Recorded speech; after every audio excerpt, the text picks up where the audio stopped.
नमस्कार दोस्तों, एक बार फिर से स्वागत है आपका हमारे YouTube चैनल टारगेट विद कौशल पर। आजकल हम हिंदी पढ़ रहे हैं और हिंदी में जो आज का हमारा टॉपिक है वो छंद शास्त्र पर है। तो पढ़ते हैं छंद। यह हिंदी साहित्य और हिंदी सामान्य दोनों छात्रों के लिए काफी उपयोगी सिद्ध होगा वीडियो। छंद क्या है? तो छंद शास्त्र के आदि प्रणेता एक पिंगल ऋषि थे। इनका नाम था पिंगल ऋषि। एक कवि थे, ये ऋषि थे। इन्हीं के नाम पर छंद का दूसरा नाम पिंगल भी है। ठीक है। छंद शास्त्र के आदि प्रणेता एक ऋषि थे जिनका नाम पिंगल था, और यही छंद का दूसरा नाम पिंगल है जो इन्हीं ऋषि के नाम पर है। छंद का सबसे पहले उल्लेख मिलता है ऋग्वेद में। सबसे पहले उल्लेख कहां मिलता है? ऋग्वेद में। छंद शास्त्र को पद्य का व्याकरण भी कहा जाता है। ये तो मोटी मोटी सी बात हो गई। हमने जाना कि छंद शास्त्र क्या है भाई। तो अब पता चलता है कि छंद शास्त्र की शुरुआत कहां से होती है।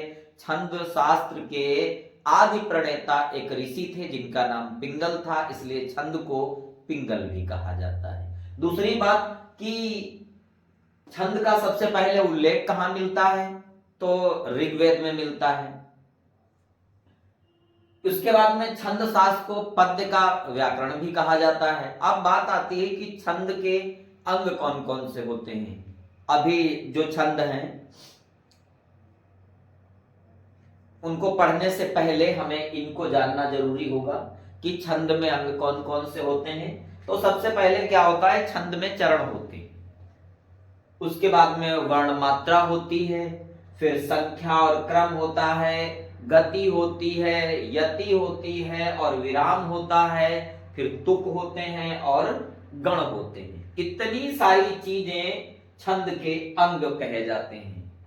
इस बात को यहीं पर रोके और कक्षा 10, कक्षा 12 को टारगेट करते हुए मैंने लिख रखा है यहाँ पे हिंदी साहित्य और हिंदी सामान्य दोनों तरह के बच्चों के लिए ये क्लास है क्या? किसी में कम छंद पढ़ने होते हैं और किसी में ज्यादा पढ़ने होते हैं, बस ये है। बाकी दोनों में सेम लगभग होता है। तो इतना हमने जाना। अब इसके बाद में जो पहला छंद हम पढ़ने जा रहे हैं, अपने कक्षा 10 के बच्चों के कहने पे मैंने ये वीडियो बनाया है उनके लिए। आज दोहा, सोरठा, चौपाई ये सब पढ़ना है। तो मैं लिख रहा हूं यहां पर दोहा का लक्षण क्या है।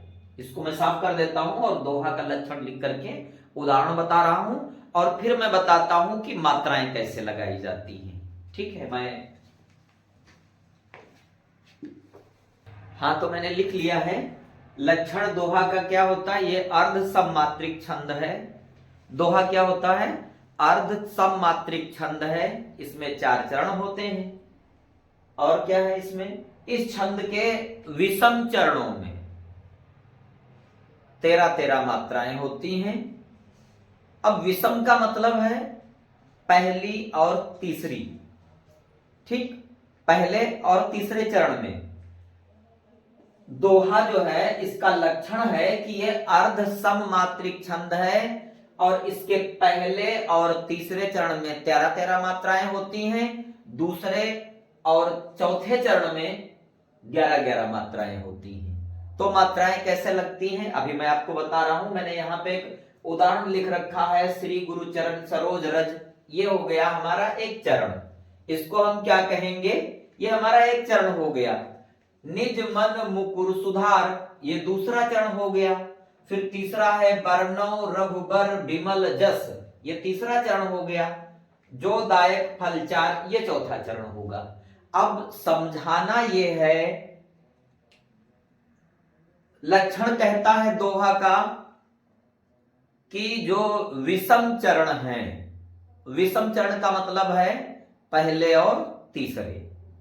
तो पहले और तीसरे चरण में 13-13 मात्राएं होती हैं, दूसरे और चौथे चरण में 11-11 मात्राएं होती हैं। तो हम यहां लगाते हैं मात्रा। देखिए ये श्री है, ये दीर्घ अपने आप में है, इसलिए यहां पर इसका दीर्घ का गुरु का चिन्ह लगेगा। यहां पर छोटे उ की मात्रा, ये ह्रस्व है, यहां भी ह्रस्व है, इसलिए यहां पर लघु का मात्रा लगेगा। फिर चरण में भी लघु की मात्रा लगेगी। सरोज में सा में कोई मात्रा नहीं है, रा पर ओ की मात्रा है, ये भी दीर्घ हो जाएगा। जा में लघु हो जाएगा और फिर इस रा में लघु होगा और जा में लघु होगा। अब आप देखिए कितने बन रहे हैं, 2 1 3 1 4 5 6 7 8 2 10 11 12 13। तो हमने देखा हमारे इस पहले चरण में कितनी मात्राएं हो गई, 13। लिखा है निज मन मुकुर सुधार। अब इसमें ये लघु, फिर जा लघु, मन में भी लघु, मुकुर यहां पर भी लघु होगा, सु में लघु होगा, धार में बड़ा की मात्रा लगी है, दीर्घ है इसलिए दीर्घ होगा, र खाली है लघु होगा। तो इसको गिनेंगे 1 2 3 4 5 6 7 8 2 10 और 1 11। ये कितनी हो रही हैं, यह 11 हो रही हैं। ठीक, इधर 13 हो गई थी, इधर 11 हो रही हैं। अब हम बर्नव, रघुबर, विमल, जस इसमें देखते हैं तो लघु होगा और वर्णों में दीर्घ हो जाएगा क्योंकि औ की मात्रा लगी हुई है।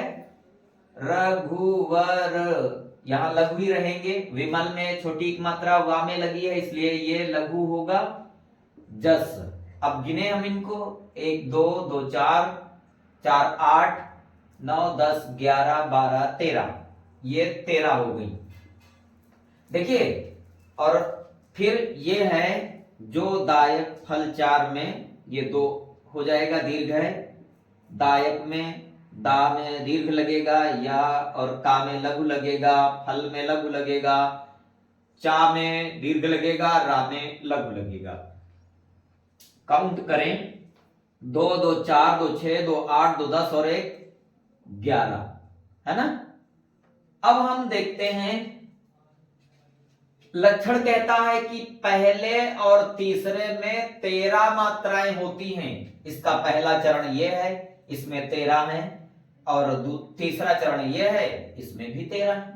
इसलिए जब पहले और तीसरे चरण में 13-13 मात्राएं हो रही हैं, दूसरे और चौथे में, ये दूसरा हुआ और ये चौथा चरण हुआ, तो दूसरे और चौथे में 11 मात्राएं हो रही हैं। इसलिए ये जो छंद होगा ये कौन सा होगा, दोहा छंद होगा। ठीक है, हमने आपको बताया कि दोहा छंद क्या है, अर्ध सममात्रिक छंद है। क्लियर, इसमें 4 चरण हैं और ये विषम चरणों में 13-13 मात्राएं होती हैं। विषम चरण का मतलब है, ये विषम को भी मत पढ़िए, सीधे सीधे पढ़ो। दोहा छंद में 4 चरण, जिसके पहले और तीसरे चरण में 13-13 मात्राएं होती हैं, दूसरे और चौथे चरण में 11-11 मात्राएं होती हैं। वो कौन सा छंद होता है, दोहा छंद होता है। ठीक, उदाहरण आपने देख लिया।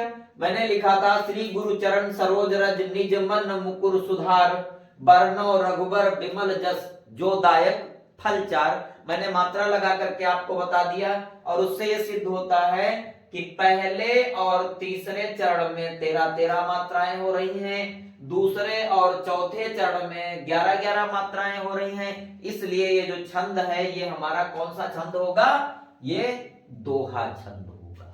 ठीक है, इसके बाद में खूब पूछा जाता है, दोहा और सोरठा में बच्चे बहुत गलती करते हैं, आप समझते ही नहीं, क्योंकि दोहा सोरठा का जस्ट उल्टा होता है। बिल्कुल इसको पलट दीजिए, दोहा को पलट दीजिए तो सोरठा हो जाएगा। सोरठा भी अर्ध सममात्रिक छंद है, उसमें भी 4 चरण हैं, और उसमें क्या होता है, पहले और तीसरे चरण में 11-11 मात्राएं होती हैं और दूसरे और चौथे चरण में 13-13 मात्राएं होती हैं। उदाहरण देकर के मैं अभी आपको बता रहा हूं।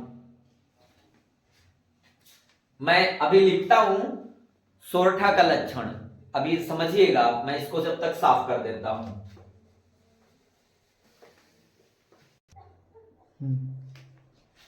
हाँ, तो मैंने लिख लिया है सोरठा। जैसा कि हमने पहले भी बताया था कि ये सोरठा जो होता है वो दोहा का उल्टा होता है ना। दोहा का उल्टा है वो सोरठा है। ये भी अर्ध सममात्रिक छंद है, दोहा का उल्टा होता है। आपने इससे पहले जो दोहा पढ़ा था उसमें हमने देखा था कि उसके पहले और तीसरे में 13-13 मात्राएं होती थी। हमने कहा कि सोरठा दोहा का उल्टा होता है, तो इसमें क्या होता है, इसके पहले और तीसरे चरण में 11-11 मात्राएं होती हैं। इसके पहले और तीसरे चरण में कितनी मात्राएं, 11-11, और दूसरे और चौथे चरण में 13-13 मात्राएं होती हैं। बस इसी के आधार पर यह उल्टा हो जाता है। दोहा में पहले और तीसरे चरण में 13 होती थी और दूसरे और चौथे में 11 होती थी। इसमें क्या होता है, सोरठा में क्या है, पहले और तीसरे चरण में ही 11-11 मात्राएं हैं। पहले और तीसरे में 11-11 मात्राएं, दूसरे और चौथे में 13-13 मात्राएं। उदाहरण मैंने लिख रखा है, देखिए उदाहरण हमने लिखा है, मूक होए वाचाल पंगु चढ़े गिरिवर गिरिवन गहन, जासु कृपा सुदयाल द्रवहु सकल कलिमल दहन। चलिए हम मात्रा इसमें लगाते हैं। मूक ये दीर्घ होगा, फिर का में लघु हो जाएगा, होई दीर्घ लघु, वाचाल में दीर्घ होगा, चा भी दीर्घ होगा और ला लघु हो जाएगा। पंगु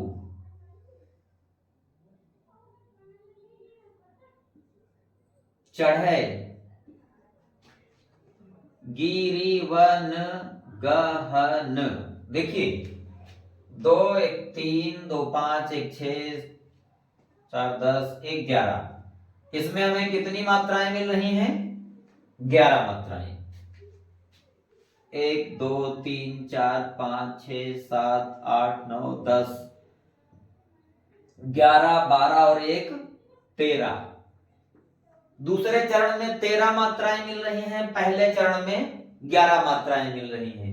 अब हम नीचे वाले इसमें लगा करके देखते हैं। इस चरण में जासु में दीर्घ हो जाएगा, जा की ऊपर लघु लगे दीर्घ लगेगा, फिर ये लघु होगा, कृपा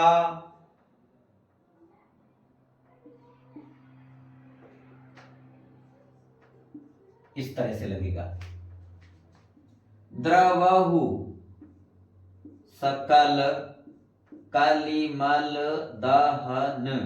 ठीक इस तरह लगेगा। जा में बढ़िया की मात्रा लगी हुई है, दीर्घ है तो दीर्घ हो जाएगा। 2 1 3 4 2 6 7 8 9 10 और 1 ये 11। तो हम देख रहे हैं कि हमारे पहले चरण में और तीसरे चरण में 11-11 मात्राएं मिल रही हैं, जो कि यहां लिखा हुआ है पहले और तीसरे चरण में 11-11 मात्राएं होंगी, तब क्या होगा, सोरठा होगा। तो हमने देखा, जो हमने उदाहरण लिख रखा है उसके पहले और तीसरे चरण में कितनी कितनी मात्राएं हैं, 11-11। अब यहां पर 13 थी, 3 3 6 7 8 9 10 11 12 13। इसमें भी चौथे चरण में भी 13 मात्राएं हैं, दूसरे चरण में भी 13 मात्राएं हैं। तो इसलिए यह शर्त पूरी करता है। सोरठा का जो लक्षण है कि इसके पहले और तीसरे चरण में 11-11 मात्राएं होंगी, दूसरे और चौथे चरण में 13-13 मात्राएं होंगी, वो यहां पर इन सारे शर्तों को ये उदाहरण पूरा करता है। मूक होए वाचाल पंगु चढ़े गिरिवर गहन, जासु कृपा सुदयाल द्रवहु सकल कलिमल दहन। ये जो उदाहरण था, अब पूछा जाए ये क्या है, तो हम कह सकते हैं कि ये जो उदाहरण लिखा हुआ है ये क्या है, सोरठा है। आशा करता हूं कि आपकी समझ में आया होगा कि दोहा क्या होता है और सोरठा क्या होता है। खूब सही समझ गए हैं, दोहा सोरठा का उल्टा होता है। तो ठीक है, फिर आशा करता हूं कि दोहा सोरठा आपकी समझ में आया है सही से। कल अगली वीडियो में हम लोग चौपाई, कुंडलिया, हर गीतिका, ये सारी चीजें जो हैं इनको पढ़ेंगे छंद में। ठीक है, तो आज के लिए इतना ही, मिलते हैं नई वीडियो में। आप सब चैनल पे बने रहिए, वीडियोस को वॉच करते रहिए। चैनल पे पहली बार है तो चैनल को सब्सक्राइब करें, वीडियोस को लाइक करें, शेयर करें और कमेंट करें, अपना प्यार बनाए रखें। मिलता हूं फिर नई वीडियो में, तब तक के लिए नमस्कार।